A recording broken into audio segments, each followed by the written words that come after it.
Welcome to our August 22nd Transportation and Parking Commission meeting. And before we have roll call, I've asked Rubik to please announce our new staff members that are here, please.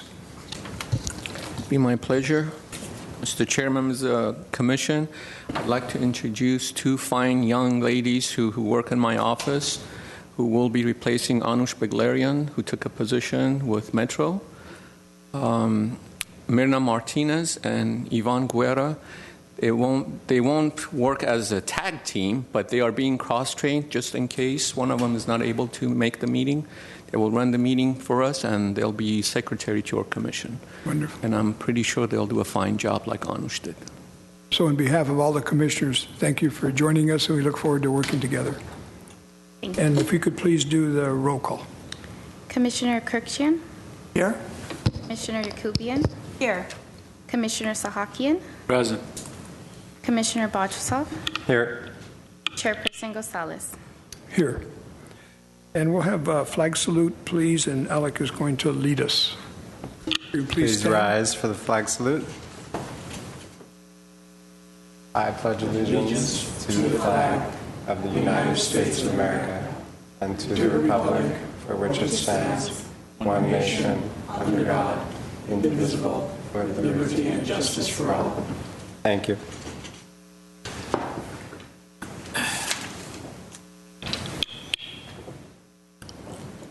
So there was a posting of the agenda as noted in the agenda, and we're now on agenda item number 3. Is there any discussion or comments or thoughts? I understand this is another year has passed since the last time. So are there any commissioners that have any thoughts or comments or suggestions for the appointment of a new chairperson for our commission for a one-year period?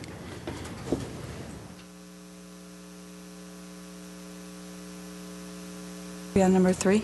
Okay. Well, I'd like to throw Commissioner Kirkjian's name into the ring. Okay. Is there a second to that? I'll second that. It moved and seconded. Any discussion on the motion? Okay, hearing none. All those in favor of the motion signify by saying aye. Aye. Aye. Aye. Roll call. Do you want a roll call? I will do the roll call. Okay, I apologize. It's okay. Commissioner Kirkshian, Yes. Yakubian, Yes. Commissioner Sahakian, Yes. Commissioner Bochusov, Yes. Chairperson Gonzalez. Yes. So, Will you now switch seats? right.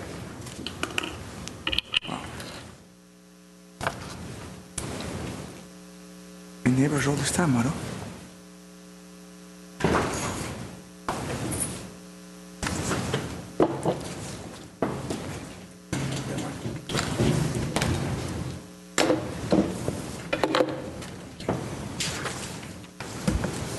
Thank you. Well, I want to thank my colleagues. Been working together for how many years now? Almost 3 or 4 years. Many years. Mara and I have been neighbors all the time. I lost my neighbor, but That's thank all you right. for your confidence, and hopefully I'll be able to fill out those big shoes of Mr. Gonzalez over here, who's been chairing us for the last year, and our champion of transportation, Mr. Sahakian, who chaired prior to that. Anyways, thank you everyone, and thanks for the viewing public for the opportunity that was given to us to me by the public as well. Let's go to agenda item number 4, I believe, approval of the minutes. Item 4, approval of minutes. Item 4A, May 23rd, 2016, special meeting.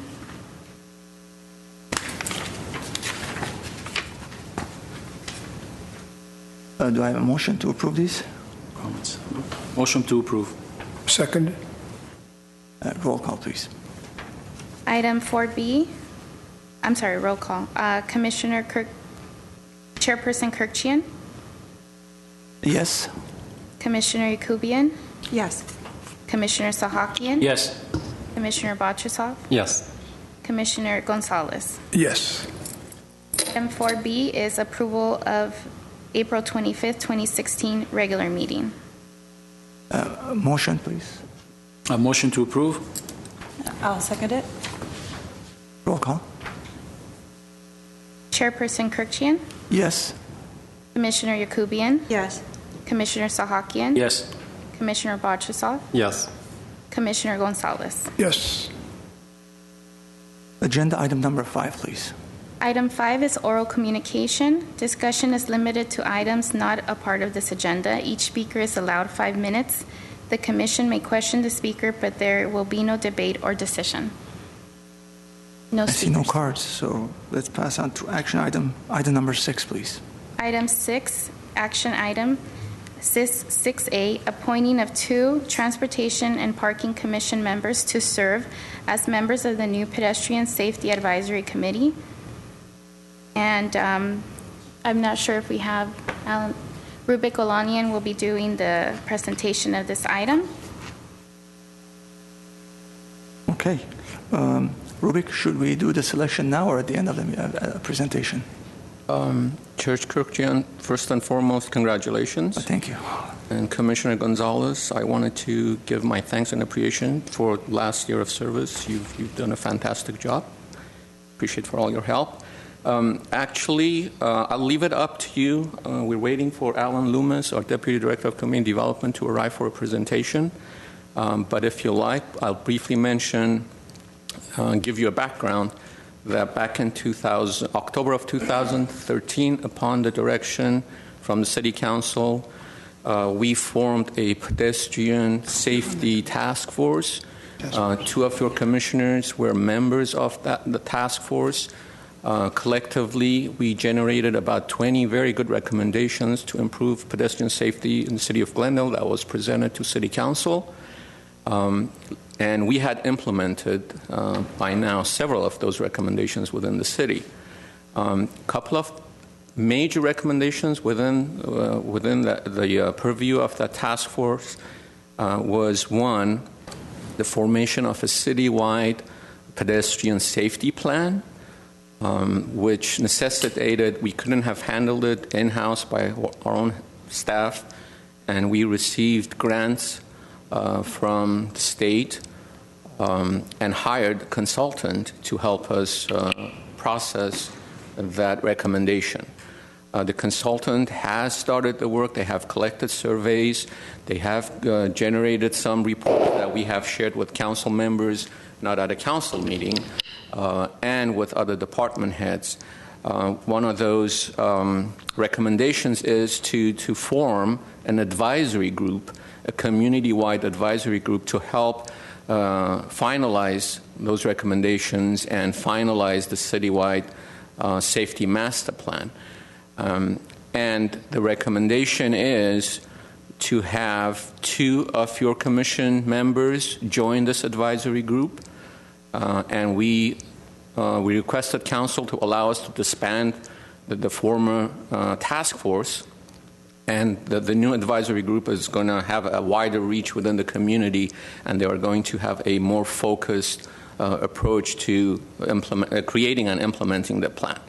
So with that, we'll open it up to the commission for discussions and selection of those 2 members who will join the advisory group as it's become formulated right now.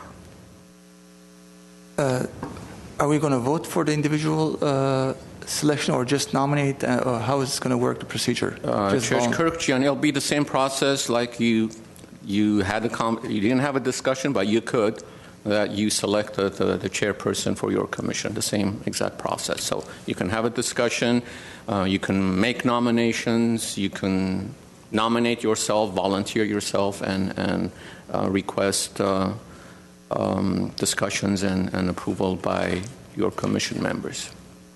Okay. During this, Commissioner Yakubian and I were members of the of the board in the past, which for some reason we haven't been met for the last year and a half, almost, maybe, or more. Is it similar type meetings that's going to start, or the substance of the meeting is going to, as you said, it's going to be wider. It's going to be, we're going to penetrate more into the community. Right. Chair Kirkjian, members of the commission, I will invite Alan Loomis to go into more details, but like I mentioned earlier, it's going to be a more focused effort, and it's going to have a wider reach within the community, but it'll be a similar format. I know we haven't met. We were supposed to meet on a quarterly basis, and we met as many times as scheduled allowed, and like I said, we implemented some of the recommendations and reached the point that we knew this new process was underway, that we were hiring a consultant, and we wanted to be able to focus on the master plan as opposed to implementing individual recommendation by separate departments. We want a more focused approach to this entire issue. How do you, let's listen to the presentation and do a selection afterwards. What do you folks think? It's fine with me, Mr. Chair. Yeah, it's fine. Okay. It's your pleasure. Alan Loomis is the Deputy Director of Community Development, and he and Fred Zorovan of staff have been heavily engaged in this effort. Thank you for the introduction, Mr. Galonian. Commissioners, good evening. Very briefly, Rubik gave an overview of kind of how we arrived at this new committee. So the scope of, I will speak to the scope of work that we anticipate for the new committee, and therefore the obligations and time commitment the one or two commissioners that would volunteer to serve on the committee would be looking at. Our scope of work with our consultant team, which is headed up by Nelson Nygaard on the planning side and a company called TNT Public Relations on the education side, their scope of work takes us through about this time next year. We would anticipate, if we stay on schedule, that sometime next summer we would be presenting the pedestrian master plan to the City Council for their consideration. So that being said, the committee would be meeting probably on a monthly basis is what we've programmed at this point. We're looking at probably at this point, first or second week of the month, we'd have a standing meeting. That would allow us to have a meeting in December. And we think there might be some need to have some work done in December. Those standing meetings would continue into January, February, and into next year. Probably up until the plan, up until midsummer, at which point we would hopefully be in a place where we could present the final plan to the City Council for their adoption. When the Council formulated this committee, it was very explicit that this committee is disbanded. Their work is concluded when the Council adopts the plan. So right now, like I said, we're anticipating, our schedule has the plan being presented to Council midsummer 2017. So that would be the kind of duration of the workload on behalf of the committee and any commissioners that would participate. That being said, the fall is a little bit more robustly programmed. We have a better sort of sense of what the fall will look like. One of the components of the master plan from an education standpoint is to do a series of walk audits. So these would be a number of walking tours, probably in the vicinity of about 2 hours, that we would walk different streets with kind of, checklist of issues to look for, interact with city staff and the consultant team. Those would not necessarily be the same evening that the subcommittee or the committee would meet. We may have a number of those on the weekends, on Saturdays or Sundays, alternative evenings, so that we can encourage kind of a wider participation from the community, particularly from the neighborhoods where we'd be doing the walking tours. Right now, we have programmed into the project 4 different walk audits, which we'd like to finish all of those before Thanksgiving. We're also looking at doing 2 additional walk audits, specifically in South Glendale, as part of the outreach associated with the South Glendale Community Plan. So we can sort of utilize some of the money Council gave us for the South Glendale Community Plan outreach to augment the money we have to do the walk audits and kind of do a wider number of walk audits and walking tours in South Glendale than we had originally anticipated. So The committee would be certainly invited to all and aware of all the walk audits, but not necessarily expected to attend every single walk audit that we would do, because it's going to be a fairly robust commitment, we think, between now and Thanksgiving. Like I said, we may end up going dark for the month of December, depending on whether we have work to conduct, maybe also January, or either or. We'll kind of see as we kind of work our way through the fall if there's content for the committee to participate in or kind of comment on, then we'll try and schedule meetings, recognizing that it's very difficult to get a group of people together and focus on government-related work between Thanksgiving and the middle of January. So I'm happy to answer any other kind of further questions or clarify anything you might have. I have Go ahead, sorry, Ellen, I have a quick question. So the walk audits, would it be similar to what the OTS or OTC, when they came down to have a little 2-day Yes. kind of workshop with us? We did like an audit of particular areas, so it would be something similar to that? Yeah, it would be similar to that, but with at this point, we are kind of anticipating we might have a greater focus because our consultant team has spent the summer doing a lot of data crunching, and we've kind of identified some of the more hotspot corridors. So we might be focused on some hotspot corridors initially to sort of ask questions, why are these is there something unique about these particular corridor segments or kind of neighborhood clusters that generate a wider range or kind of a higher cluster of pedestrian collisions than other parts of the city? So, but yes, it'd be very similar to those kinds of walk audits. Yeah. Good afternoon, Alan. You might have mentioned this and I missed it, but the committee then is phasing or has completed its work, and then this would be for a commission position. The way it reads? No, there was the original pedestrian safety committee that was a subgroup of the TPC that as council was formulated.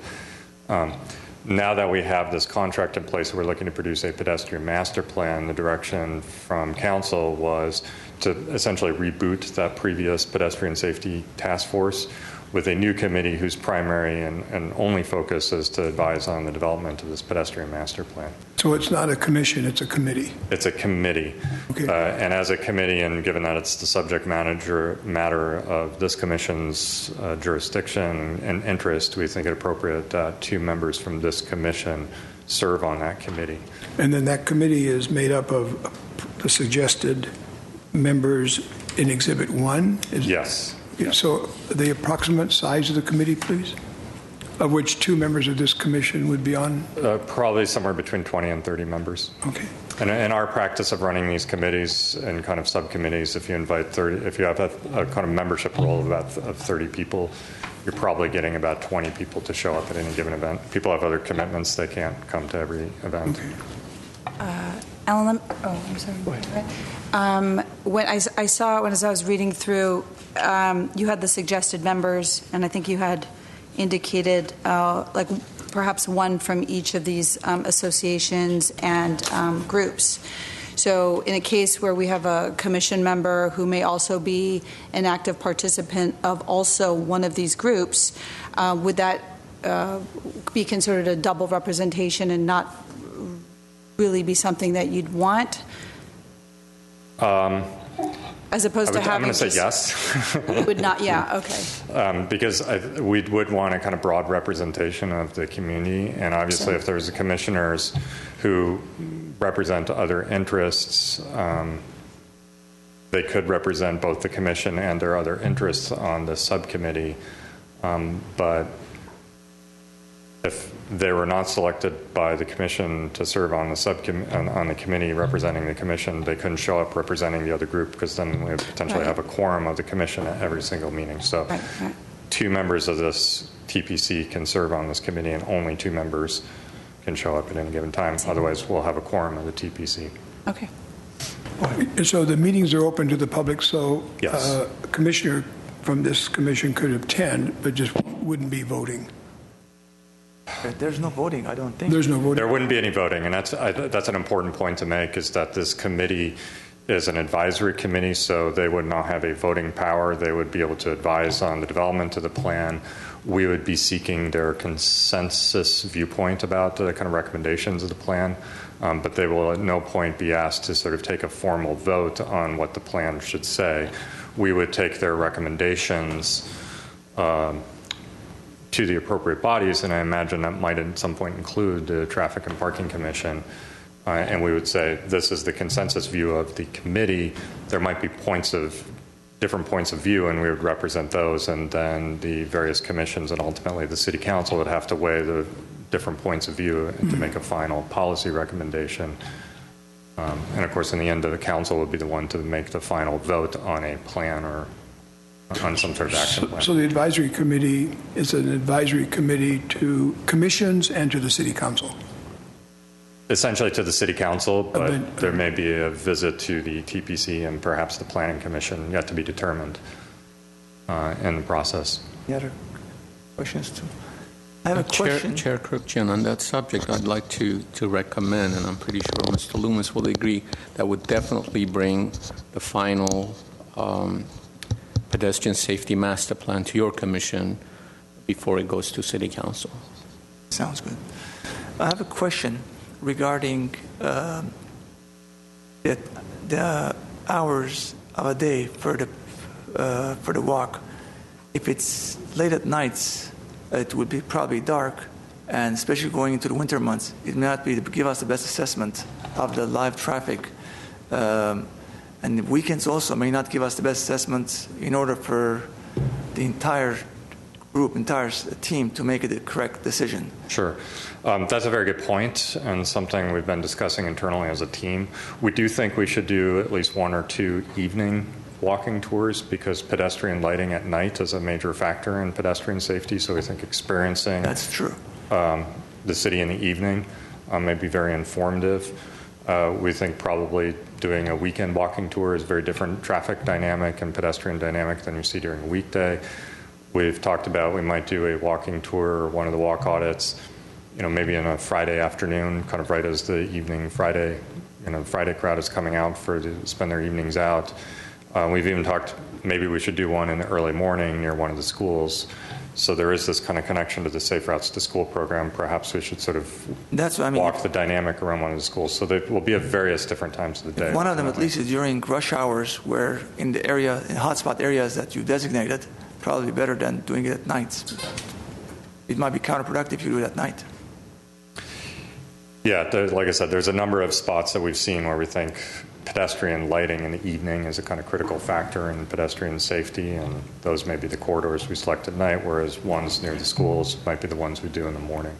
Part of what we'd be looking at in terms of how we schedule the timing of the walk audits is that they're done at a variety of different times of day and different days of the week so that community members have a number of opportunities to participate.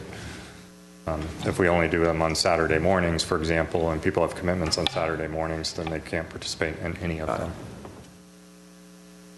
Any other questions? No, but I can put something on the floor if you'd like. Right. So I would, based on what I've heard and comments, that I would suggest for discussion that we consider for nomination of this committee Maro Yacobian and Alec Bostrasov. I second. Are there any other? Okay. Quickly. No?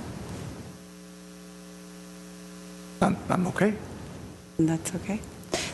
There's no conflict, Alec, from your part with. You're not a part of like the walk bike, are you? Or you? That's what I was trying to understand from Alan. Oh, I'm not sure if there's a conflict, but I am a steering committee member of Walk Back Glendale. So yeah. We don't see any conflict in that respect. And Walk by Glendale may wish to nominate somebody, as Alec would be on this committee representing TPC. Mm-hmm. It's kind of his kind of formal role in this case. Okay.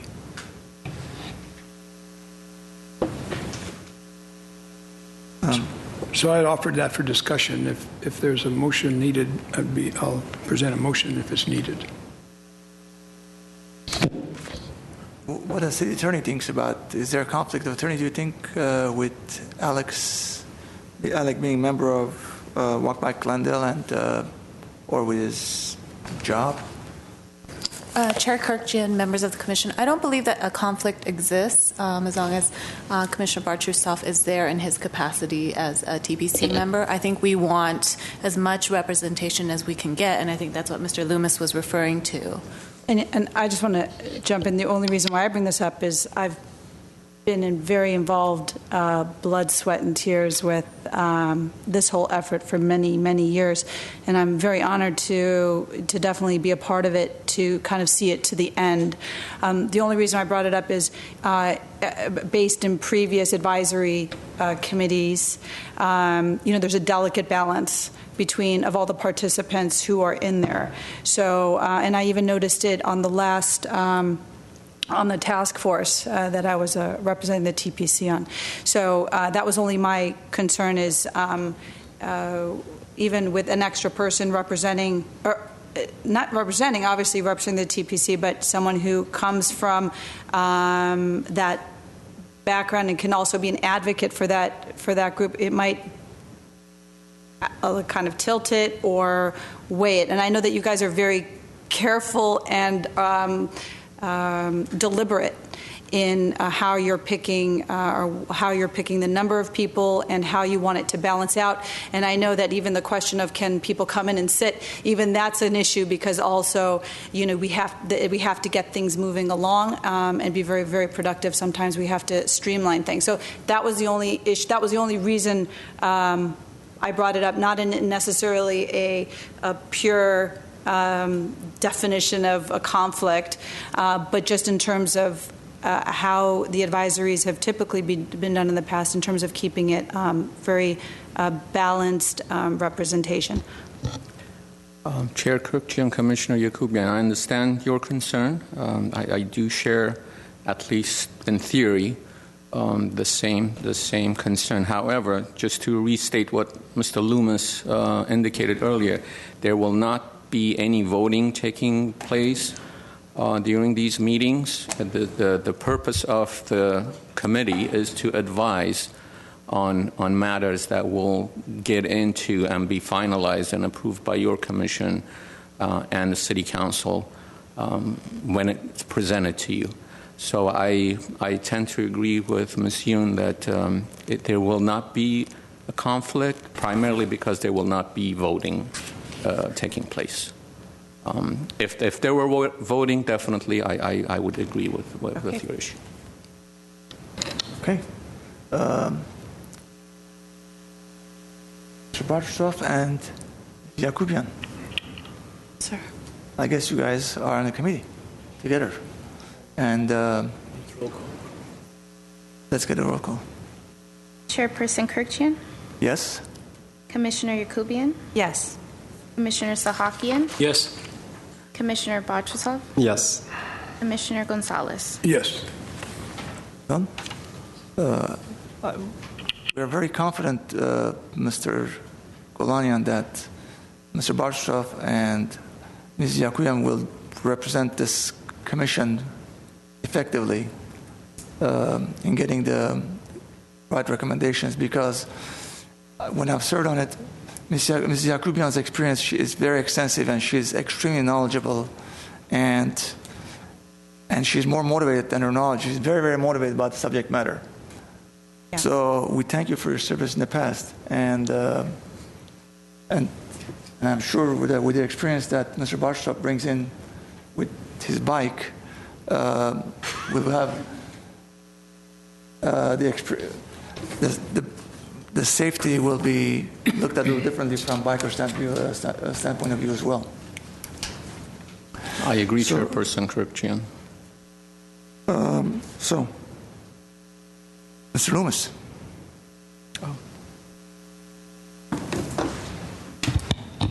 Well, thank you for your consideration on that item. Mrs. Yakubian and Mr. Bartusoff can expect a letter of invitation with formal details as to when to begin the inaugural meeting very shortly. Okay. That letter is being extended this week, so we look forward to your continued participation on this topic. Great. Okay.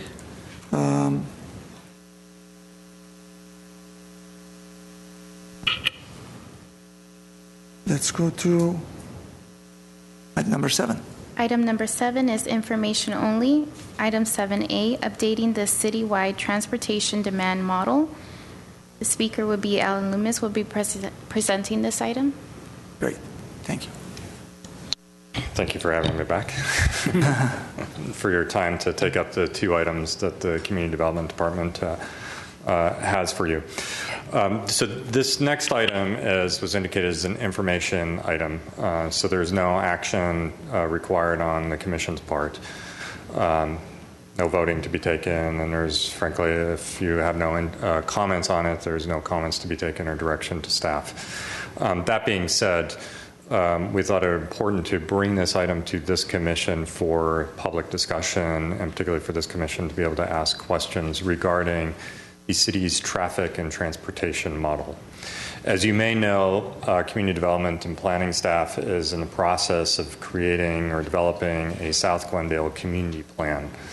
In 2011, we had adopted the North Glendale Community Plan, which is the city's land use plan and kind of urban design and transportation plan for the neighborhoods of Spar Heights, Montrose, and the La Crescenta portion of the city, I think north essentially of Spar Heights and the golf course. At that time, council directed staff to begin working on the South Glendale Community Plan. It sort of was on the back burner while we sort of tackled other issues and topics as directed by the City Council for a number of years. And now we are back in the process of developing the South Glendale Community Plan. We have spent over a year or more than a year researching past city policies related to South Glendale land use development, actually going back to even 1972 when the original redevelopment agency was created. We have spent well over a year documenting the city's land use patterns so that we could accurately reflect what is happening on individual parcels down to the 1,000 square foot level in some cases, which is, you'll see, is actually a critical component to being able to develop a sophisticated modern traffic model for the city. So the South Glendale Community Plan will be the city's general plan and land use policy plan for the areas south of the 134 freeway.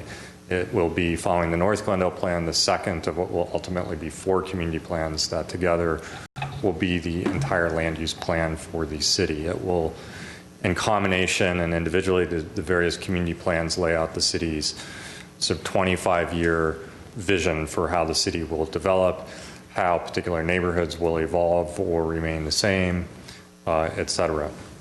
As part of doing this, particularly in South Glendale, it's been very important that we will ultimately need to have an environmental impact report pursuant to the California Environmental Quality Act. We need to have an environmental impact report in order for the council to adopt this plan. As part of that, and one of the most critical technical analyses that needs to be done is going to be the traffic model. Obviously, the traffic model tells you what sort of traffic impacts you might see as the result of new development or a shift in the development pattern from one neighborhood to another neighborhood, if that's ultimately the direction we go. It can also inform us as to the effectiveness of various kinds of mitigations that we might entertain, whether they be new transportation infrastructure, additional lanes or reduction of lanes, or addition of bike lanes, et cetera, in the city's infrastructure network. But it also informs other analyses that we need to do, and kind of the most critical one at the state level is our greenhouse gas emissions. So the traffic model becomes really critical kind of technical component of how we'll evaluate the plan. So we had in July done 3 workshops with the City Council to kind of inform them of kind of the background of how we're approaching the South Glendale Community Plan. The first workshop was really just the lay of the land. How did South Glendale become the kind of place that it is? A fairly significant part of that story is the history of past planning decisions and past zoning actions. And in fact, a big part of that story is the history of downzoning. Over the years, the city has downzoned different multifamily neighborhoods in reaction to what was perceived at the time as overdevelopment, although it was consistent with the zoning codes at the time. The city then downzoned certain neighborhoods.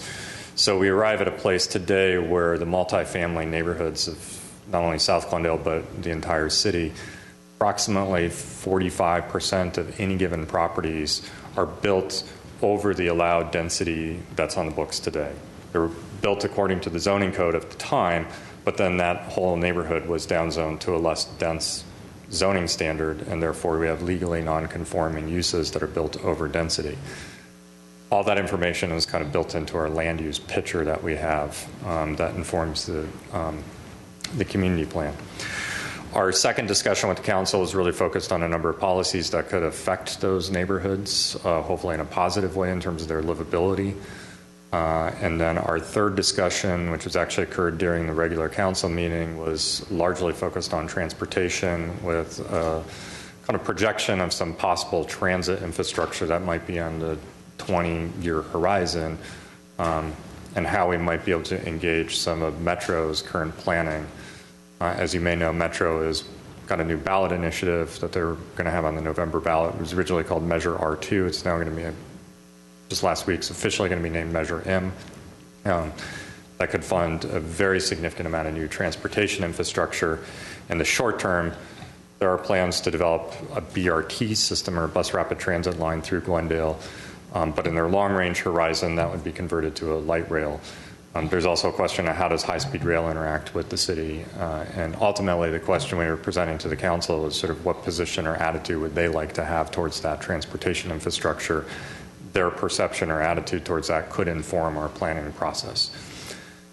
We will actually be going back to council next week with a summary of what we think we heard from them and their direction. I will be presenting what we see as the three alternatives we should be evaluating as part of CEQA, part of this environmental impact report. We're looking for the council to give us a head nod that those three alternatives, they're willing to unleash staff to begin developing the analysis. Doesn't mean we're committing to doing, we have all the details worked out about what that means in the EIR. That EIR won't be published probably until January as a draft EIR, then there'll be an extensive comment period on that draft EIR. The final EIR and final plan we don't expect to have finished until next summer. But next week we'll be looking for the council to give us a head nod that they'd like to see more in the way of analysis on three possible alternatives, although we're not asking them to commit that they would ultimately vote for any of those alternatives. CEQA does require that we ultimately have a reasonable range of alternatives. That is to say, they ultimately do need to have some difference between each other. And in the end, there needs to be a project which by definition needs to be the most intense development you can imagine. All the alternatives have to have lesser impacts. So you sort of set yourself up where there is a project that may in fact be more intense than we could entertain today with today's infrastructure, but perhaps with future infrastructure investments or other mitigations we might be willing to to consider. So all that as a background relative to the community plan. As I said, a major component of this is developing the transportation model. And we thought it important at this juncture to bring the consultant team working on the transportation model to this committee so they could get, or commission, so they could give you a presentation as to how is the traffic model actually constructed, what data goes into it, how is it calibrated, how do we know that the results that come out of that traffic model are going to be good predictors of future behavior if we change the land use or transportation infrastructure in a certain way. So it's really an information discussion for the commission to sort of dive into and kind of ask, really how does this black box work? It's a computer program. You put a bunch of data into it. And in the years I've been working in this business, it has always seemed you put a bunch of data into it and you get answers out. And it's sometimes a little unclear as to how the answers, what algorithms, et cetera, go into generating those answers. So it seemed appropriate to bring in, at this point in time, before we do any kind of analysis of scenarios, to let the commission in and sort of ask some questions, see how that model has been constructed, and ask any relevant questions you see fit to ask. And since we're doing this in a public forum, then obviously we can refer other interested parties back to this meeting, and it's video recorded format if they have questions about the traffic model as well. So as I said, we're in a place where we have the existing land use scenario and traffic infrastructure modeled. We've calibrated that model, but we have not plugged any scenarios into the model yet, so we can't answer questions about what is the future holds in scenario 1 or scenario 2. We'd be developing that work if the council gives us the authority to move forward next week. But we won't have a kind of detailed traffic run completed until sometime into the holidays. So with that, I'll turn it over to our consultant team, which is Farron Pierre's firm from you're in Pasadena, correct? Or Los Angeles. You're in Los Angeles. There's a Pasadena office. Anyways, some of the members, the principals in the firm live in Pasadena. That's where I'm getting confused. They're based in downtown Los Angeles, and Jeff Pearson will be giving a presentation, correct? Yes. All right. I do have a question, Mr. Chair. We created some of this problem with all our variances over the years. And my question is, for new developments, what are we doing about it? I know we're trying to find a solution to the problem that somehow or somewhat or partly we created over the years. But we still see all kinds of developments, and I'm all for that. What are we doing as far as new zoning codes and what have you on these new developments? Well, as I said, we haven't developed any of those policy recommendations at this point. That's what we're going to council next week to ask them to give us their okay. Council's okay for us to develop some of those policy recommendations. So is there a moratorium on issuing any new variants? No. There's not been, as part of this process, any discussion from council about instituting a moratorium while we develop any plans.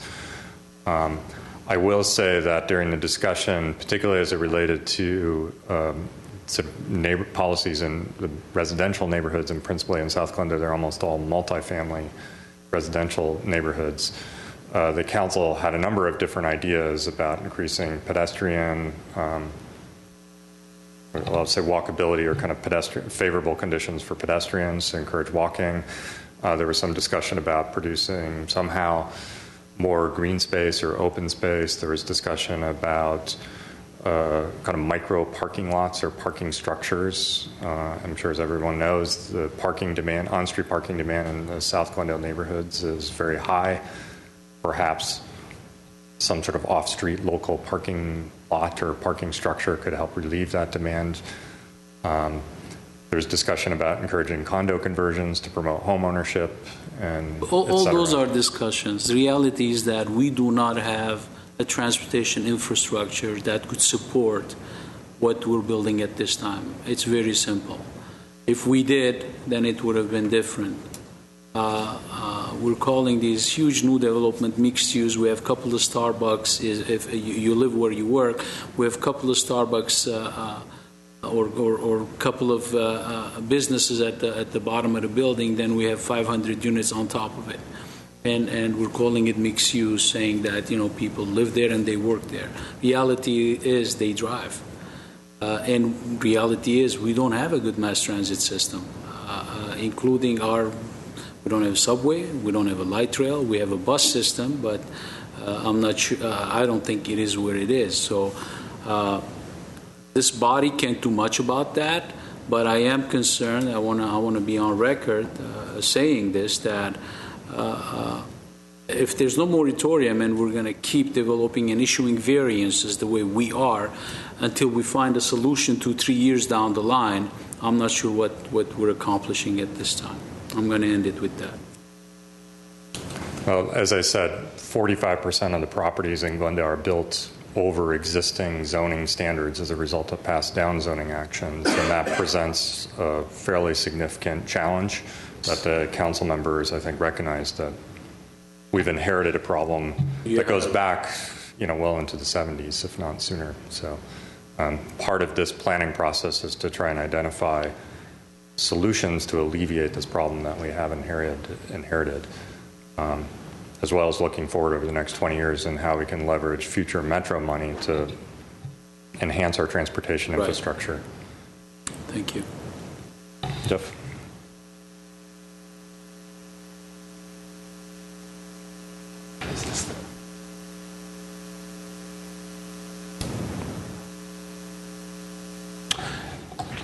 Chairperson Kirchian and Commissioners, thank you for the opportunity to speak this evening. We have prepared a slide presentation that should hopefully be about 20 minutes. And the goal of the presentation is to give you an introduction into the updated transportation model for the city of Glendale. We're going to talk about some of the data sources and the information that goes into the model. We'll talk about the structure of the model, what process it goes through, and then also look at some of the validation and results from the existing conditions of that model. So I wanted to start off with an introductory slide, and Alan has already talked about some of this, but the City of Glendale travel demand model or transportation demand model goes back 25 years to 1991. We are the latest in a series of updates, or we're doing the latest in a series of updates that have been done since the model was originally developed. The most recent update was done in 2005. And so some of the big ticket items that we're focusing on in the 2015 update include being consistent with the most recent version of the regional demand model, which is produced by SCAG. That was just released and adopted in April of this year. And then also including the new citywide land use database that staff developed, and also new transportation infrastructure projects that have been completed since the model was last updated. And then one of the first uses for the city's model is the South Glendale Community Plan that we are also going to be working on. So once the model is completed, we've included a list of items here that you can see that this tool is going to give the city great utility to use on a variety of projects and programs going forward. This is by no means an exhaustive list, but it does show an example of what the model can be used for. Anything from looking at traffic shifts from small roadway improvement projects or the traffic impacts from land use development projects, all the way up to large-scale plans and programs supporting environmental impact reports. So, a travel demand model in its simplest form is a mathematical tool that helps you analyze travel demand and travel supply, or the roadway network, which the demand has to use. So the very first thing that we want to look at is where does the travel demand come from, and how do we quantify that? So the city went through an exhaustive effort of developing a land use database, which is documenting the development that is on the ground today, or what we're calling for the model a 2015 model.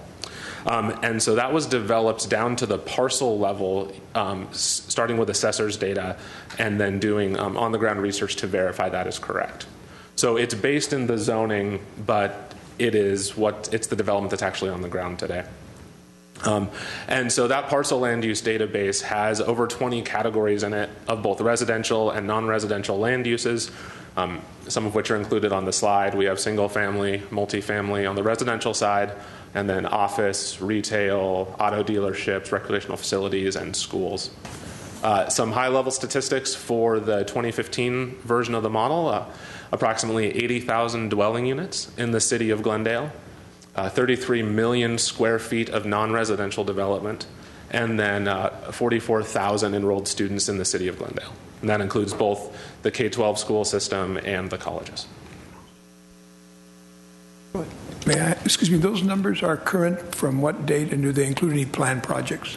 So these are the land use that's included in the model, which we are considering a 2015 model. So our accounts were collected in the fall of 2015. For existing? For existing conditions. So the land use represents what was on the ground at the time that the accounts were collected. Thank you. So the second component, once we've kind of determined where the travel demand comes from, is that demand has to go somewhere. And so we often consider the supply to be the roadway network or the transportation network in the model. So the roadway network was developed from multiple sources. The two biggest sources were the previous version of the City of Glendale model, and then the most recent version of the adopted SCAG 2016 RTP model. So what the slide is showing is, you can see this is a zoomed in portion of the southern area of the city, and you can see that the model includes all of the freeways, arterials, and collectors in the city, as well as a selection of local streets as well. And so all of these classifications are consistent with the circulation element from the city's general plan. So in addition to the functional classification or the roadway types, we also have the number of lanes, the speed limit, and then an estimate of the capacity on each of these facilities. And those are determined in part by the functional classification. Question. Yes. Now, You said 80,000 dwellings. Yes. Piggybacking where he picked up. Since 2015, we probably built several thousand units in Glendale. And The baseline in 2015 includes any projects that had building permits that were assumed to be effectively constructed. So there are, I want to say, very few projects that were in the process where they maybe had some sort of planning approval but had not yet pulled a building permit. But it's well under a few hundred ultimately. Okay. That's good. But having said that, how about forecasting for 2020 if we're going to build a few more thousand units, if we're doing all the study right now? The forecasting would be part of the scenarios that we would evaluate with the South Glendale Community Plan EIR. Thank you.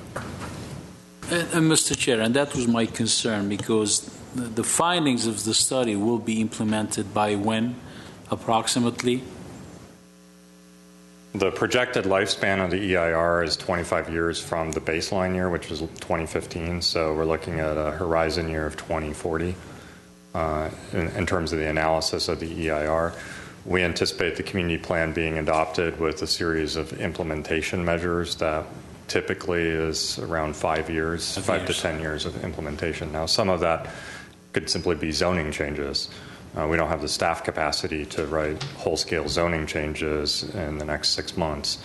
But if the council adopts a community plan that would necessitate certain kinds of zoning changes, those would be implemented on some sort of implementation schedule as adopted as part of the community plan with kind of the council's approval. The forecasting is crucial for the success of the study. Yeah, correct. And Jeff, I think, will go into how we forecast and. Thank you, Alan. So once we've determined where the travel demand comes from the land use that's on the ground today, and we have an idea of the network supply that's available, we have to connect those two.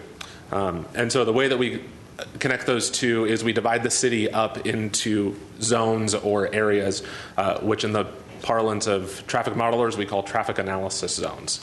And a traffic analysis zone is just a very small area because in the South Glendale area, which can be, the size of a city block.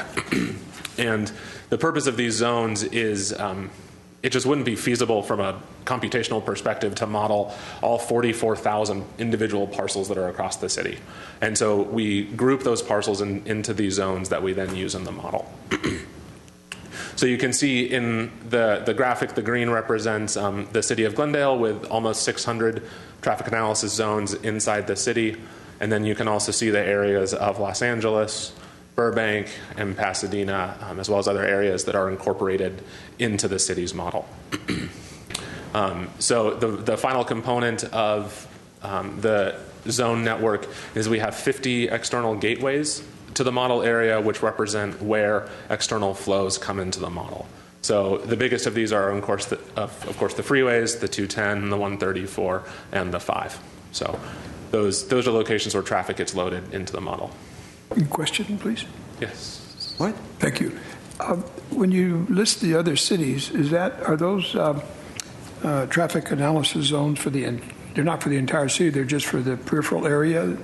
Yeah, so the city's model has over 800 zones, almost 600 of which represent the city of Glendale, and then 215 which represent areas outside the city. And how do you determine how far out you go? So we built the model to extend 1 to 2 miles beyond the boundary of the city, so that when we were looking at the average vehicle flows right around the city borders, it was consistent with what we observed, and the model responds appropriately in those cases. Thank you.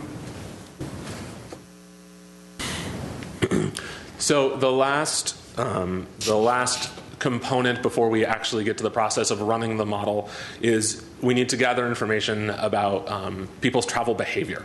And so this generally falls into 2 different categories. We need to know information about how much do people travel, how many trips are generated by all the land uses in the model. And then we need to know a little bit more about those trips. What is the purpose of each of these trips? How far do they travel? where do they go, and so we get a lot of that information from a variety of sources. The biggest ones under the trip generation category is the Trip Generation Manual, which is produced by the Institute of Transportation Engineers, which is a fundamental source that gets used on traffic studies and includes data nationwide on trip generation rates for the non-residential portions of the model. And so we use that as a starting point when we're developing those rates. And then through the model calibration process and some of the research that we've done developing other models in the Southern California region, we adjust those rates. On the household side, we use information from the California Household Travel Survey, which is a travel diary survey conducted across the state. And then we use those information from specific to the city of Glendale and the Southern California region to develop the household travel rates. And then information on the travel characteristics comes from the U.S. Census. We use the California Household Travel Survey again, as well as a lot of information from the regional model. So so the city's model is consistent with national data sources, the U.S. Census, local data from the California Household Travel Survey, and the regional model produced by SCAG. Can I just jump in? Yes. I'm assuming that understanding the travel behavior, you're going to also be looking at maybe the average age of a typical driver in Glendale in understanding what that behavior would be? In looking at the population side and how those trips are produced, the variable that we have used is looking at the average auto availability of various regions across the city. Average what you said? Average auto availability, or the number of vehicles per household. And so that can be a good proxy for income or trip-making characteristics. We find that households with more vehicles tend to make more trips. And so we've cross-classified data in the model that way, but we haven't specifically looked at age.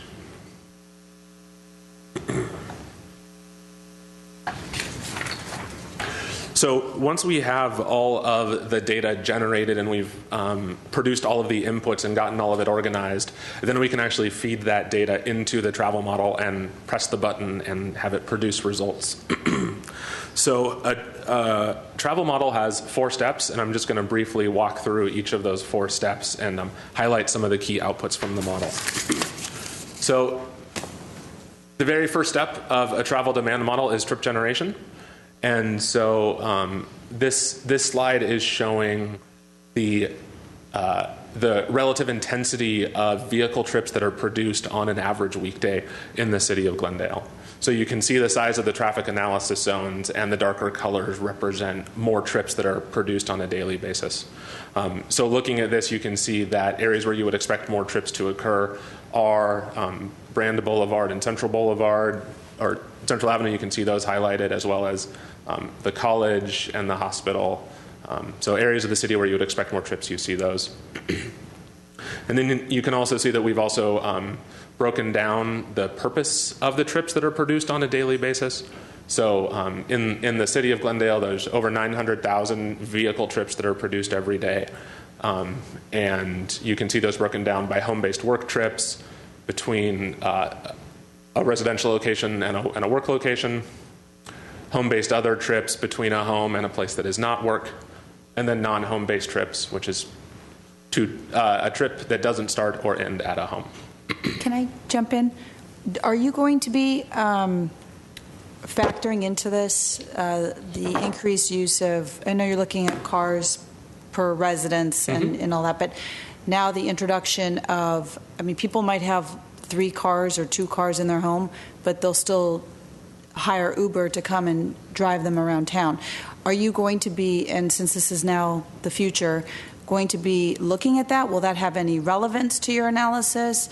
Do you foresee it? So the way that the model is built, we collect traffic counts to look at the level of vehicular activity on the roads today. And so when we're building the model, we're checking to make sure that the model's producing a consistent number of trips as we see on the road today. So that takes into account the current level of activity of people taking transit, of people taking Uber, of households that may not be driving. as much, even though they may have more vehicles. And so the model is an accurate reflection of what's happening today. Mm-hmm. And then looking into the future, and I'll get to this a little bit more in a later slide, but our model is sensitive to any number of variables that could affect the level of vehicular trip generation. And so that's something that we're going to be working closely with on city staff to incorporate which variables do we want to include in the model, so that we can be sensitive to what is appropriate. And okay. TNCs, or transportation network companies, are certainly high on that list. But high on the list, right? Yes. All right. Mr. Chair, so these numbers are the results of traffic counters? No, these results are the results that are coming out of the model. I understand that, but what type of studies did we do? Did we do Corton studies? Was license plate studies? How accurate is this information? So when we were comparing the trip generation rates, we compared the data that the model was producing to the California Household Travel Survey rates to make sure that we are producing a reasonable number of trips per household. We also looked at the SCAG regional model to see how many trips were being produced in that model and compared that with the city of Glendale estimates. And so we went through a variety of checks to make sure. And then kind of the ultimate check at the end of the day is, are we matching the number of vehicles that we see on the road? So we have over 250 count locations that we use to validate the model, but we did not do any cordon count or license plate OD surveys. I just stepped out. That you said, I think I heard you say daily. Yes. So these numbers represent the average number of daily trips on a weekday, average workday, Tuesday through Thursday, kind of fall or spring, when school is in session. If you've already answered this, that's okay, but how do you discern between an HBW and an HBO? So the California Household Travel Survey has a great amount of detail, which asks people to track each of their trips that they make on a daily basis, whether it's walking or biking or in a car. And so we can use that information to inform the correct percentage of home-based work trips. And so those end up being inputs into the model, those rough percentages. And the location of work or the location of other is not determined, like, is that's all either within the city or out of the city? So based on the different types of land uses, we're able to assign a percentage of trips. So we know, for example, that in an office building, over 50% of the trips are going to be home-based work trips. Whereas for a retail establishment, the number of home-based work trips is going to be much lower. Tends to be a lot more home-based other, which is the shopping. So based on the type of land use, we've assigned a distribution by purpose. So daily in our city, there's over 1 million, just a touch over 1 million trips generated. I believe it's just over 900,000, but you're very close. Almost 1 million. So yeah, that's daily vehicle trips. Half of those are me taking my children to school.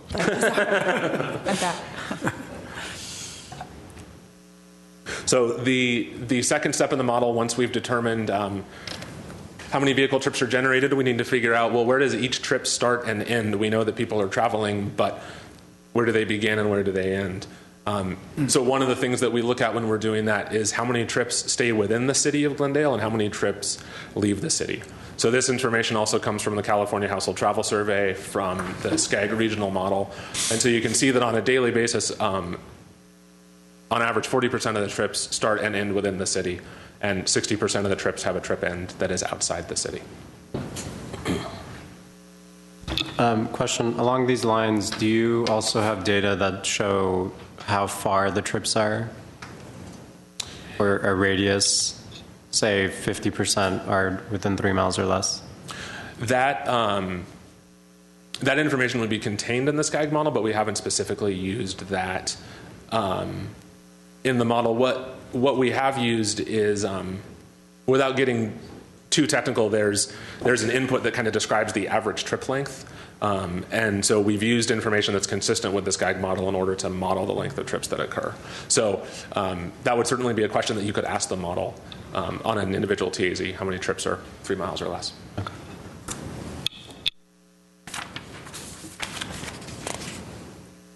The next step in any travel demand model, once you've determined how many trips you have and where do they start and where do they end, is what mode do they take in order to complete that trip.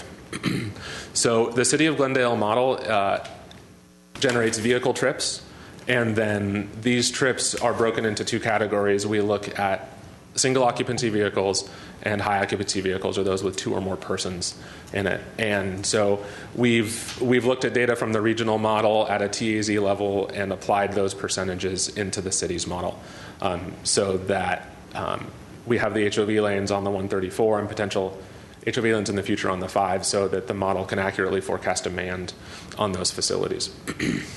And then when we're looking at the future scenarios in the model, this is where we can incorporate a wide variety of programs and policies that may affect the number of vehicle trips that are generated on a daily basis. So this could include travel demand management programs, updated zoning policies citywide that may affect parking requirements, transit improvement projects, the BRT is one that comes to mind, and then any improvements to the bicycle or pedestrian network. We can reflect the effect of those in the model.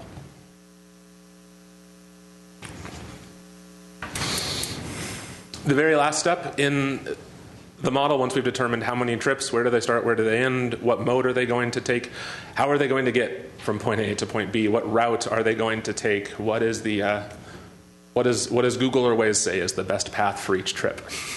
So we divide the daily demand up in the model. We divide that into 4 periods: an AM, a midday, a PM, and an off-peak. And we look at each of those periods individually. So the model goes through an iterative computational process where for each of those 900,000 daily trips, or for each of those 900,000 trips split apart into the periods, it looks at what is the shortest path to get from where I want to start to where I want to end, and it takes into account the congestion on the roadways and that speeds may change on heavily traveled facilities. The goal of this part of the model is to minimize system-wide delay, and we also, once that's finished, we also do an AM peak hour and a PM peak hour assignment of those vehicles as well for use in traffic studies. That tends to be the hours of concern. So those are the 4 steps of the model that then produces results. So once the model is finished, we've gone through a process of calibrating each of those steps to make sure we're generating the right number of trips, that they're starting and ending in the right place. We've got the correct number of SOVs and HOVs, and that they're also using, that we're also seeing the volume on the correct streets. So we go through a validation process to compare the results, the vehicular flows across the city with data that we've collected. So to validate the city's model, we looked at over 250 individual arterial locations across the city. And then we also grabbed data from Caltrans PEMS database on over 70 freeway segments for the freeways that are in our model. So for each of these locations, we compared the estimated model forecast with the observed count and used guidelines published by Caltrans and FHWA to determine whether or not the model is valid. So we compute those validation statistics for all 6 of the time periods as well as a daily. And so you can see that on the daily level, 90% of the segments that we have observed data for meet the validation criteria, and that when all the count locations are combined, we're within 1% of the total volume. So it wouldn't be a good model presentation if I didn't include a plot directly from the model. This is a model plot showing daily traffic volumes. It's not to scale. Otherwise, if it was to scale, the freeways would be the thickest lines and the rest of the streets would be very thin. But this is just a representative graphic showing where the major flows in the city are across on a daily basis. So you can see that the major east-west facilities, Glen Oaks, San Fernando, have a significant amount of volume, as well as the major north-south streets, Central, Brand, and Glendale. So this is further confirmation that the model's doing an accurate job representing travel conditions as they exist today. The color wouldn't be accurate. No. No. Red. But a giant red angry graphic I didn't feel was appropriate. Question. Yes. On the last slide,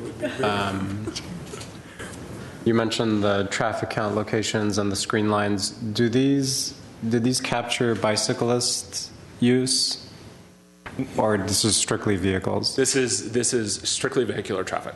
Was that a missed opportunity? I thought some new screen line tactics captured bicyclists. I believe that as part of the CMP program, they're starting to collect bicycle counts at the same time as they're collecting the traffic counts. So that's developing a database that can be used going forward to do kind of bicycle demand modeling. But it's not something that we've incorporated into this model. But would a bicyclist along any of those corridors be counted as a vehicle trip? It is. I believe that's doubtful. I mean, they do the counting with pneumatic hoses on the roads, and so those are calibrated to kind of only capture vehicles and not capture bicycles.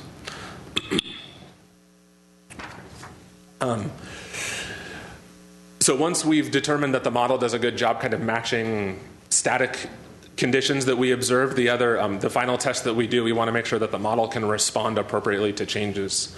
The whole point of having a model is to change the land use, to look at what's going to happen with a different set of assumptions, to look at what happens when we change the network supply, how do traffic flows respond.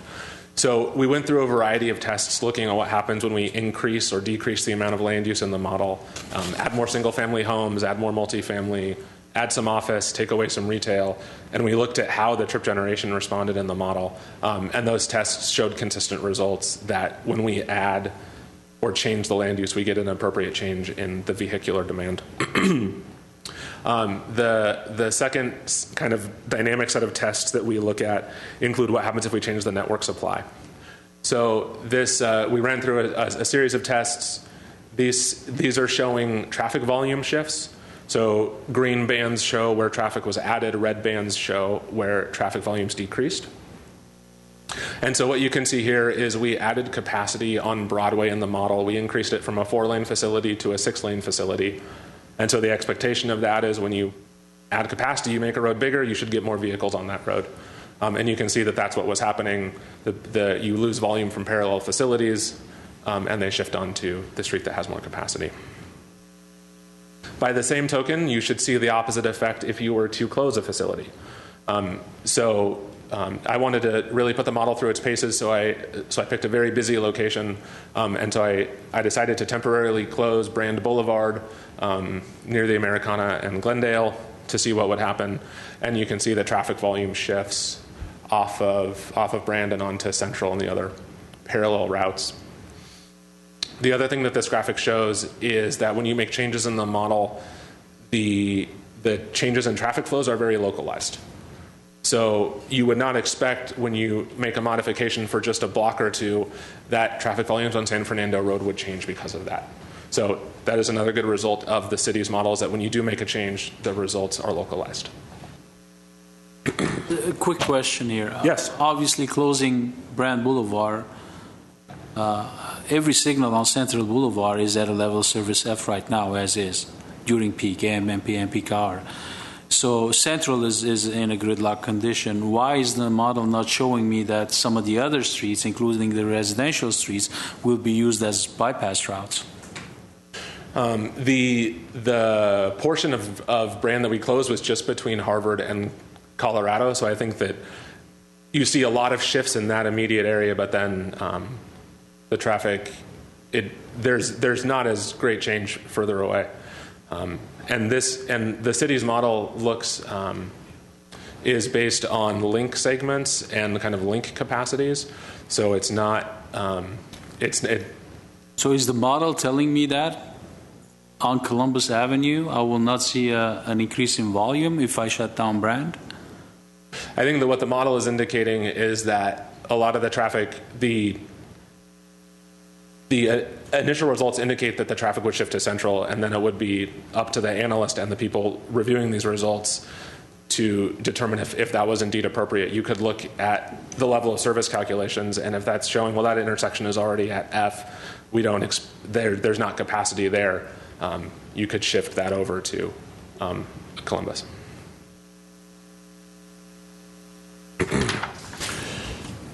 So with that, that was a brief discussion on kind of the data that goes into the city's model, how the model is set up, what the structure is, and some of the validation results. So I'm happy to take any additional questions that you may have.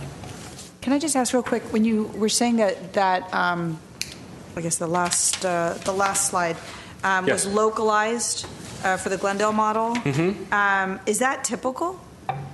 Is that something you would typically see or not? No, in many travel models, there's a high degree of variation when you make minor changes, and so it's not unheard of to make a small change and 10 miles away see an increase of 50 to 100 vehicle trips. And you look at that and go, well, why is that there? Oh, well, that's just that's model noise. We kind of forget about it and ignore it. So, In response to the question, what would you like to know more about? On page 3, where you have the dwelling units, 80,000, 33 million non-residential, and 44,000 students, 33 million square feet, excuse me. yes. Can you please provide us what they were in 2005? I think this commission would be interested in knowing the difference between 2005, when this last report was done, versus 2015. No, we cannot. And the reason we cannot is because we didn't have in 2005 a calculation or a land use database so we could say it's 33 million square feet of non-residential or 30 million square feet. That's calculation or a database of non-residential square footage was only conducted in a systematic way in 2014 into 2015. Prior to that, the city has never collected that kind of data. One component of this is that when we did the traffic model in 2005, the information that was plugged into the TAZs, or the traffic analysis zones, was not land use database, it was socioeconomic data. So we were trying to approximate how many employees or how many residents, how many office employees, how many retail employees were on a particular parcel effectively. So, and having worked on that analysis when we updated the model in 2005 as part of doing the downtown specific plan, there was a lot of rough approximations that and assumptions we had to make. Utilizing land use database is a far better way moving forward, in my opinion, because you can actually measure that against, there's an actual building there and you can sort of say it's so many square feet or not. So the challenge we faced when we did this update on the land use database side, particularly the non-residential, was that we had to sort of calibrate that against, as I said, we had to compare assessor statistics. Then we had to compare that against information that the fire department had when they were doing updates on people who had the fire alarm or the sprinkler systems. They would record a certain amount of data. We compared that. We got a lot of information from on ABC licenses in terms of square footage of, say, gas stations, liquor stores, fast food restaurants. And then we actually had a kind of workshop with planning and code enforcement staff when we presented these incredibly colorful maps and said, please tell us if we got anything wrong based on your localized knowledge. Then we went out and spot checked a lot of those particular locations. Moving forward, since about a year and a half ago, the city started instituting the business registration certificates where we asked this information of non-residential businesses. How many square feet are you actually operating in, and what is the business you're doing in your building? Moving forward, we'll be able to kind of collect this data in a more, it'll be easier to collate this data because now it's all plugged into the city's permit tracking system.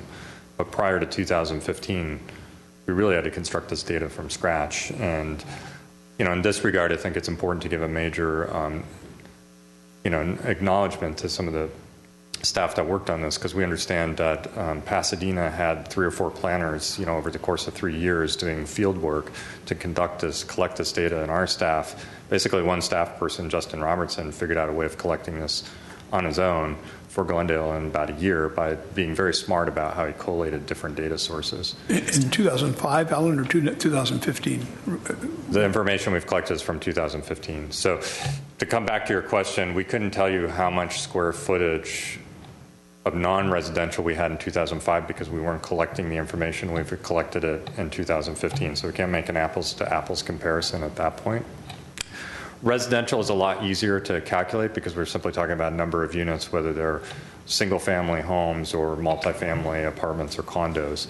That information we've pretty consistently tracked over the years, so you can compare, for example, against previous adopted housing elements where all that information is collected. So you could go back, pretty far into the past, almost a 20-year period to sort of say what's then the trend line for residential construction, but to dive down to the level of detail we did for non-residential, we couldn't do that beyond this year without starting to make some very crude approximations. So what is the population of the city in 2015 versus 2005? Do you have a feel for that? Information?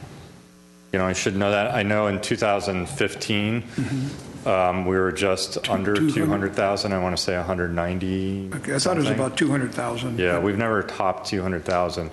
And there's right around the same number as in 2005. This was actually one of the interesting factors in developing the traffic model and the community plan that sort of gave us some pause, is that when the latest census data came out, the 2010 census data, the city's population was much lower than we had anticipated.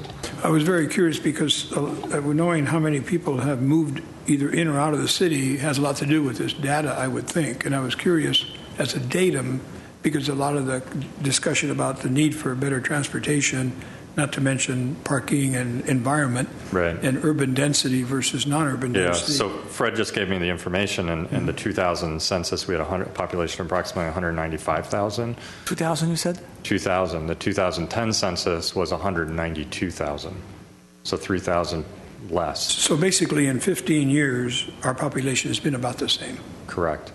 And so one of the confusions we had from a planning standpoint moving forward with the community plan was when the latest census information came out, we were actually scratching our heads because all the other projections coming out of the state's Department of Finance was that our population was increasing.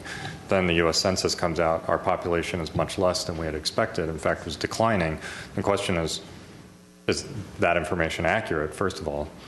And then secondly, where has the decline been? If you're going to develop a traffic model, it's useful to know what neighborhoods maybe are seeing a population decline. 3,000 people are no longer living in the city. Is that evenly distributed or was that localized to certain neighborhoods? So trying to get to the bottom of that data, that was, like I said, that was just when the 2010 census data came out, was a big head scratcher. That sort of said we need to recalibrate the model we had from 2005 because something has happened. So could one assume that, get under that notion of what would you like to know more about, on page 6, through 2015, what I'm hearing is 74% is single occupancy vehicle and 26% is high occupancy vehicle.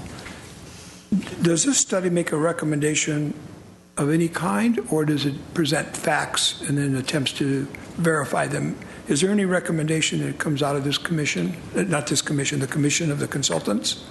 For example, on how to have more high occupancy and less single occupancy? Not at this point in time. So the presentation is to say we have developed a traffic model that has a number of sophisticated inputs. We have run that model with all the representing the existing conditions of 2015, compared that against actual traffic counts that were conducted in 2015.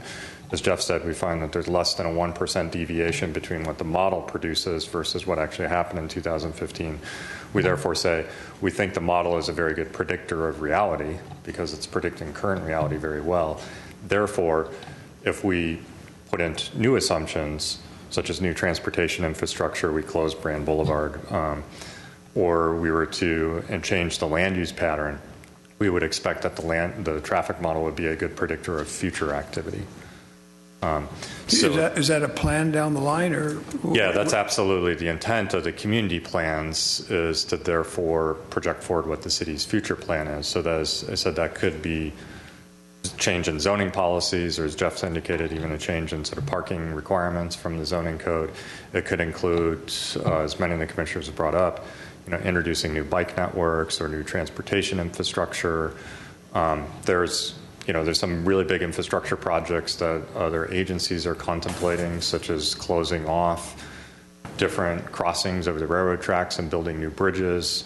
The model would now allow us to sort of evaluate those kinds of different impacts. So how do we, in this whole process, since this is very current and I'm hearing validated information, how do we make sure that we go through a planning and implementation process that doesn't make this out of date?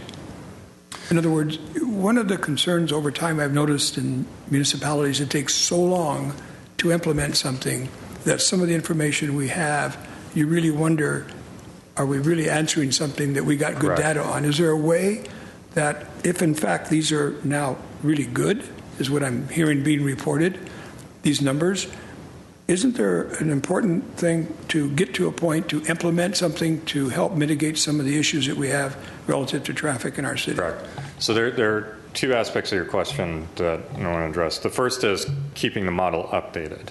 So as you saw, last time we systematically updated the model was 10 years ago, and then we had to go through this huge 1+ year effort to build all the new data. So moving forward with the city's permit tracking system, particularly with the business registration certificate, we'll be able to keep the land use database side of it updated fairly regularly. I can't say that we'd be doing it in a real time. Every time a new permit comes in, we'd update it, but maybe every 2 years there might be a kind of take the information out of the permit system and translate that into the model on an address or parcel level.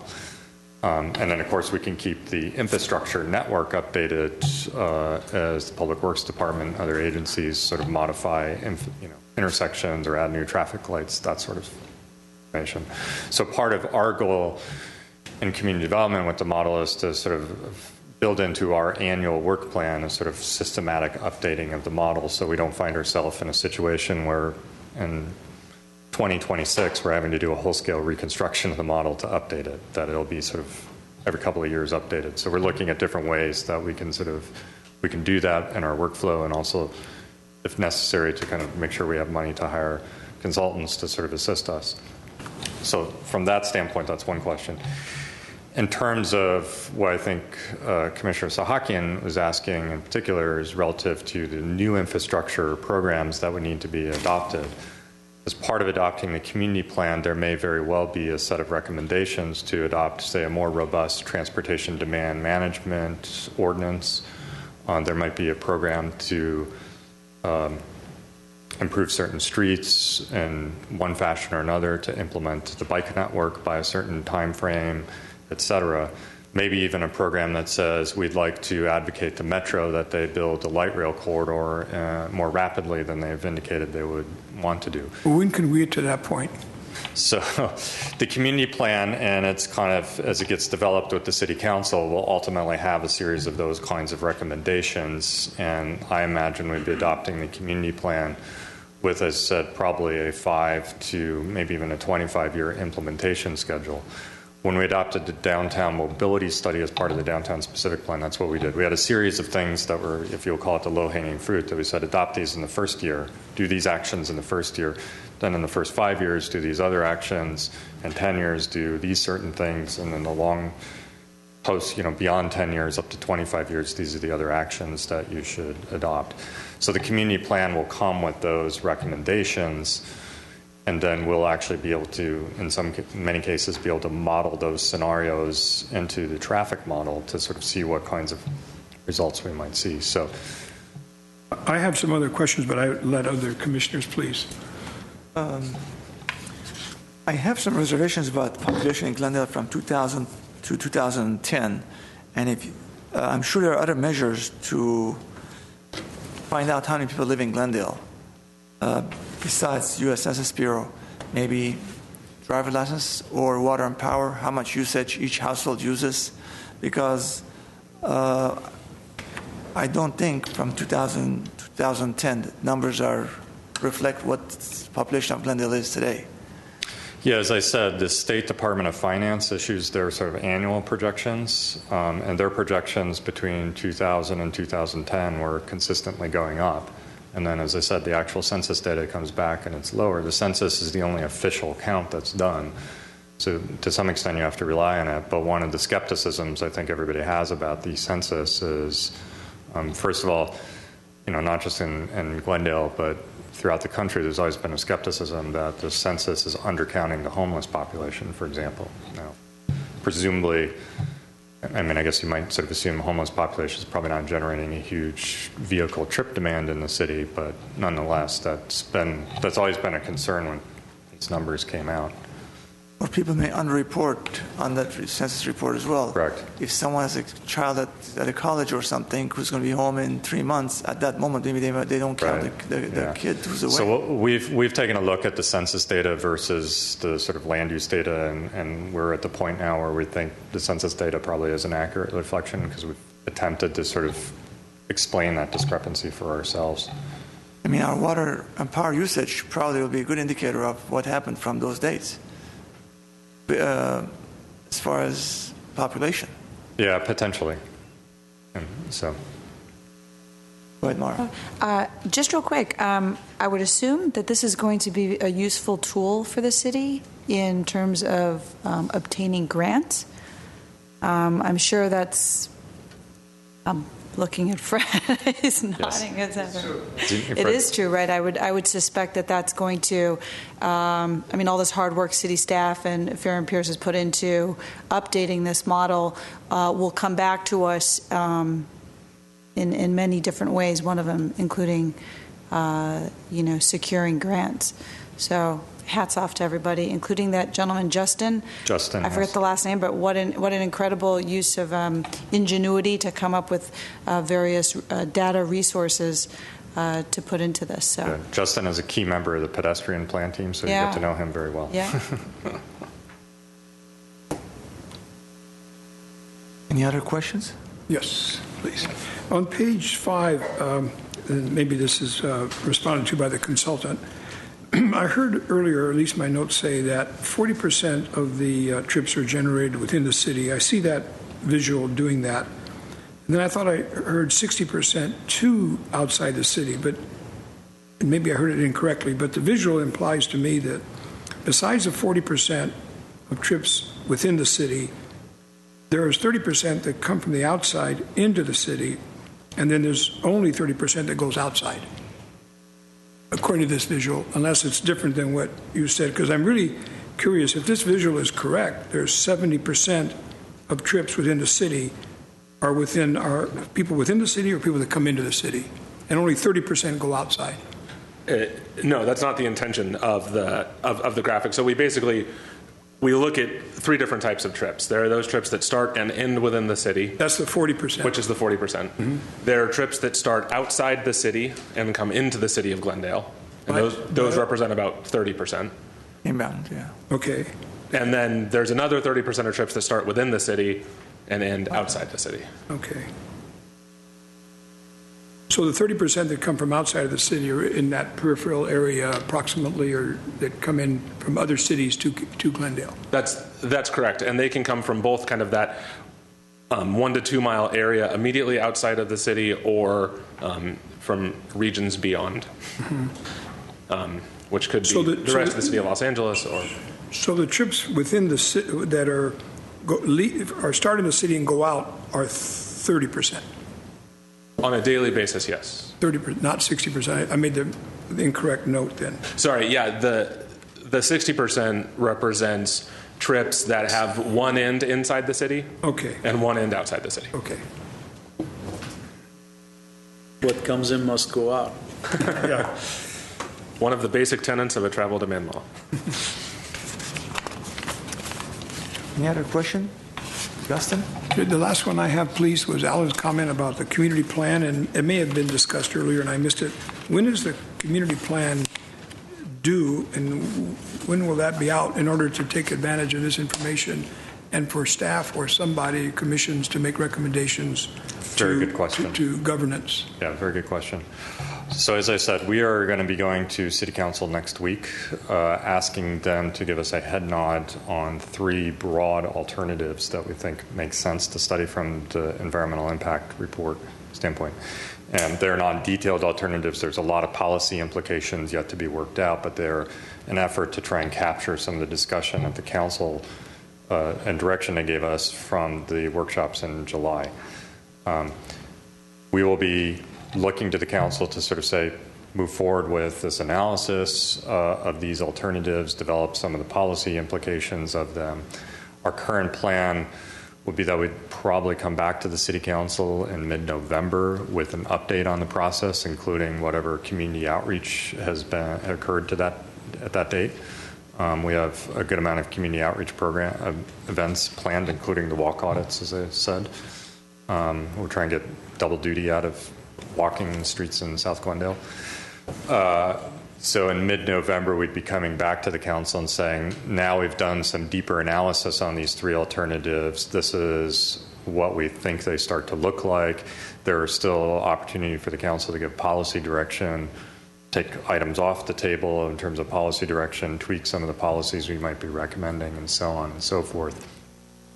Mid-November, should they give us that direction, then we'll spend the holiday period really doubling down on doing all the technical analysis associated with the EIR, which would include the final runs of the traffic model, modeling the various alternatives, including potential zoning changes or other kind of ordinance changes or infrastructure strategies that the council would like to see included as part of the three alternatives. We'd expect that the draft plan and draft environmental impact report would be therefore available early 2017. At that point, the draft environmental impact report, draft plan would come forward to traffic and parking and a whole variety of other commissions for comment during the comment period of the EIR. Then we'd incorporate all those comments into the final EIR, which we'd probably start working on in the beginning early summer 2017. Depending on the range of comments and the complexity of them, we'd have to, month to 2 months before we'd come back with the final plan, final EIR for City Council's consideration. Community plan. Yes, sorry, community plan. Yeah, with the associated You said from mid-2017 to how many months, plus or minus? Depending, maybe, yeah, I mean, right now we're looking at a process where we'd probably be in front of the City Council for final adoption of the plan with certification of the final EIR approximately a year from now. Hopefully a little bit soon, a month or two sooner than that, but to some extent it's going to be dependent on the complexity of comments that we have to respond to.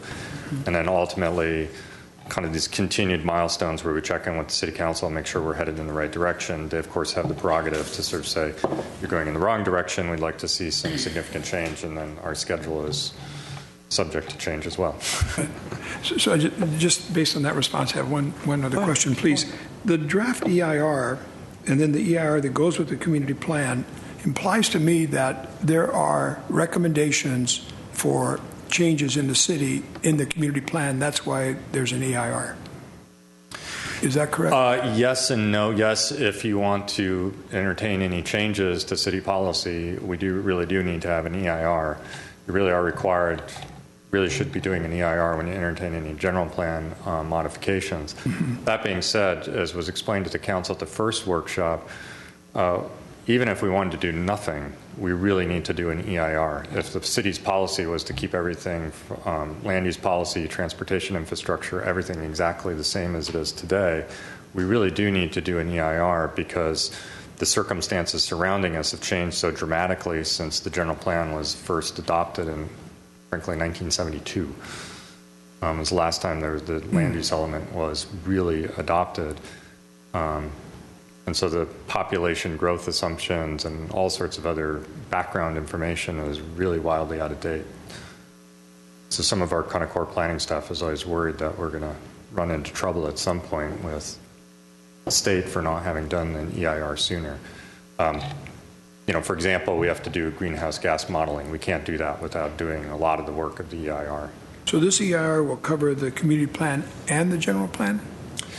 Yes, the community plan is 1/4 of the general plan. Okay, I got it. But this EIR will take into account, is not isolated to just the South Glendale community plan. It's a EIR for the general plan policies for the entire city. So it will be amended in some, most likely in some fashion, when we do the east and west community plans after 2017. So we're building the platform by which we don't have to do a brand new EIR for future community plans or community plan updates. We could simply come back and update this one as appropriate. Let me ask you, will this commission be privy to the EIR? Absolutely.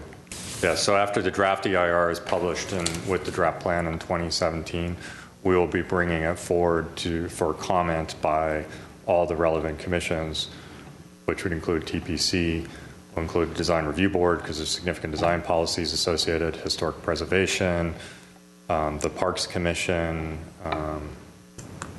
probably the Water and Power Commission, and then ultimately Planning Commission will have the final recommendation to City Council. Planning Commission is charged by state law and the charter to be the recommending body to the City Council on general plan. So their recommendation will come at the end. Our strategy is we'll go through all the various commissions other than Planning Commission. Then when we go to Planning Commission, we will be able to tell the Planning Commission, we're now asking a recommendation from you. This is what TPC said, this is what HPC said, this is what the various other commissions, their recommendations. Planning Commission then has the unenviable task of trying to coordinate all those recommendations into one final recommendation to the City Council. And in the case of Planning Commission, they'll actually see the plan twice. They'll see the draft plan during the comment period on the EIR. They will also have an opportunity to, and they actually have an official responsibility to review the final EIR and final plan and make a recommendation on that to the City Council. So sometime in early 2017, we'd expect to be back with the draft plan and the draft EIR in front of this commission. Any other questions to Mr. Loomis or Justin? No. Okay. Thank you very much for your time. Thank you. Thank you. Thank you for everyone to shed light on this subject and enlighten us and the viewing public. And item number 8. Item number 8 is commission and staff comments and updates. Question, update, anyone? I have one. Right. I would appreciate it if other commissioners concur that when there are topics as significant as transportation, that it would be good to know when these are happening in the governance of our city. I ended up reading about what was really meaningful information in a news report and in the newspaper. And if there's any way that staff could recommend how we can get better informed about when some of these dialogues are happening, and if other commissioners concur, I think it would be good to know when these things happen. If you have any ideas, it would be helpful. Mr. Chair, members of the commission, as you know, we have changed our schedule. We don't meet on a monthly basis. Otherwise, we would have brought those items of interest to your commission. As a result, I will have to check and see if we can just email that kind of information that is of interest to you, as opposed to waiting to meet, have a scheduled meeting, which may be too late. By then, it's not news anymore. But that's something we can do. Thank you. I have it's not a question, it's more of an observation. During the last several meetings that we had, our basic topics were permit parking and speed bumps. While we're having this conversation, which we just had right now in the presentation, maybe it's a good time to keep those in mind, because during our last meeting we had 3 permit parkings, which one of them I wholeheartedly agree with it, one of them which was recommended not to vote, and the other one which we voted for it, I have my reservations for it. Is there any way we can have more of a streamlined procedure? Because I heard several people in different blocks, they're trying to come up with short blocks to come up with permit parkings. And we don't want to have hodgepodge parkings throughout the city where they're coming forward with requests for parking and city code ordinance allows them to have preferred parking in different parts of the city, especially downtown. Mr. Chair, members of the commission, we do have, and prior commissions and the city council went through the process and adopted South Brand Boulevard. I'm assuming you're talking about preferential parking? Yes. So we do have a South Brand preferential parking zone that was created. So within the framework of that zone, folks can gather petition, follow the requirements, and meet the requirements, and they will be granted those preferential parking privileges. So they don't have to continually come back to the commission. I guess we can go through the same process for other areas, and we may have to do that in the future. But I will warn you that it's a long, drawn-out process, and Commissioner Yakubian and Sahakian were part of it. But the ordinance allows our residents to gather petition, meet the requirements, apply for preferential parking, and it comes before this body for approval. Well, but until such time that we have created individual separate zones, that's what the ordinance allows. let me give you an example. We're on Broadway right now. There's a difference if folks gather signature from Glendale Avenue to Isabel or from Glendale Avenue to Brand Boulevard. If those pockets get narrower, it's much easier for the individual small pockets to get their professional parking, and we're going to have all those hodgepodge pockets. We'd rather have longer blocks and longer stretches of people that they will gather signatures. That's what I'm trying to say, because what we voted for last time on Windsor, that was a very good use of the ordinance. But some other people that will be coming forward, my understanding is short blocks. And if they meet city ordinance, will be forced to give them those preferential parking permits, and that would be frustrating if we have all these zones throughout the city, all these preferential pockets in the city. I understand, Mr. Chair. I just want to reassure you that the process is not as simple as, one small block wanting preferential parking. My staff goes through quite a bit of analysis, and they meet with the residents to make sure that preferential parking on one short block doesn't negatively impact other streets, north or south, east or west, or adjacent blocks. So the intention is, if it's applicable, if they meet the requirement, the longer the better. But we take into consideration the impacts to other streets as well. Absolutely. And because the problem is, going back to our conversation earlier, the development and shortage of parking, and whether it's single families or duplexes or 4 units, their parking spaces, on-site parking space, is not being utilized. It's all storage. And as a result, all those cars are parked on the streets. And that's part of the frustration of everyone, especially South Glendale. When they're doing their study, maybe there could be studied and come up with a different recommendation, more of a streamlined recommendation that could be implemented as a result. Yes, Mr. Chair, that will be part of the Alan Loomis and Community Development efforts in formulating the South Glendale plan. Thank you. Any other questions?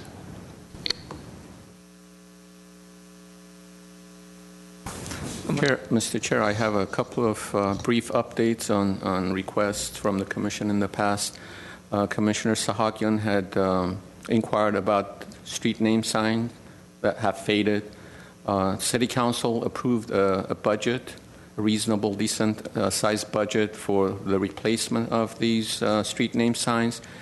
We are going to have a demonstration location at Wilson, at the intersection of Wilson and Everett. As Commissioner Sahakian knows, the standards have changed and they have come up with larger size fonts, so we'd like to get feedback from the community and commissioners if you happen to be driving by that location. That should go up in the next few days. Sorry, where's that, Rubik? Wilson and Everett. Wilson. Can we get an email when they go up? Yes, absolutely, we can do that. The other item was the franchise for commercial waste collection. We have finalized the contract with the consultant, and they should be starting that study and analysis pretty soon. And once it's completed, we'll bring it for presentation to this commission. We haven't forgotten about it. The last but not least is the ordinance regarding anti-harassment of bicyclists. Ms. Yoon just noted to me that she's continuing to do the research, and hopefully we'll have an update and a report at the next commission meeting. Sounds good. Thank you. Any questions? Motion to adjourn? Our next meeting is October 24th. Is that correct? Thank you. Second. Okay, adjourned. Thank you, everyone. Thank you.